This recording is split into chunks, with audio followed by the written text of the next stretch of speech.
Bonjour à tous et merci d'être avec nous. À la une de l'actualité économique, les résultats records de Google. Son chiffre d'affaires a quasiment doublé en 3 ans.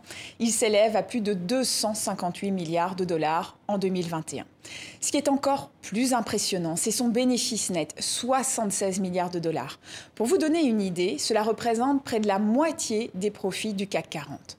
La première source de revenus de Google, c'est la vente d'espaces publicitaires digitaux. Il contrôle d'ailleurs 40% du marché mondial.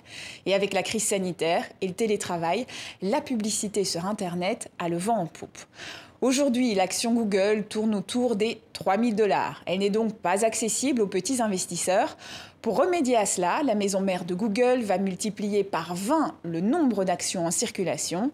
Mécaniquement, la valeur du titre va donc diminuer. Selon Tableau, les poursuites et les condamnations judiciaires dans plusieurs pays, cette semaine en France, le Conseil d'État a confirmé l'amende de plus de 112 millions de dollars infligée par les autorités de protection de la vie privée. Elle dénonce l'utilisation abusive par le géant du web de cookies, ces fichiers insérés sur votre ordinateur par les sites qui enregistrent des informations vous concernant. Il est de ce fait possible de personnaliser les publicités.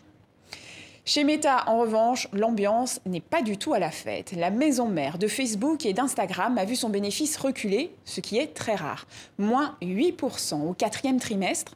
L'action s'est d'ailleurs effondrée de 22% ce mercredi. Pour ne rien arranger, Facebook a perdu des utilisateurs pour la première fois de son histoire. 1 million en 3 mois. Pour se justifier, les dirigeants mettent en avant la concurrence de TikTok et des autres réseaux. L'entreprise de Mark Zuckerberg veut se réinventer dans le métavers, cet univers parallèle où le public utilisera des lunettes de réalité virtuelle pour interagir. Cela engendre des dizaines de milliards de dollars d'investissement pour le groupe. Dans le reste de l'actualité en France, la semaine de 4 jours est sérieusement étudiée chez Total Energy. C'est même le patron du groupe pétrolier qui affirme que le sujet est sur la table.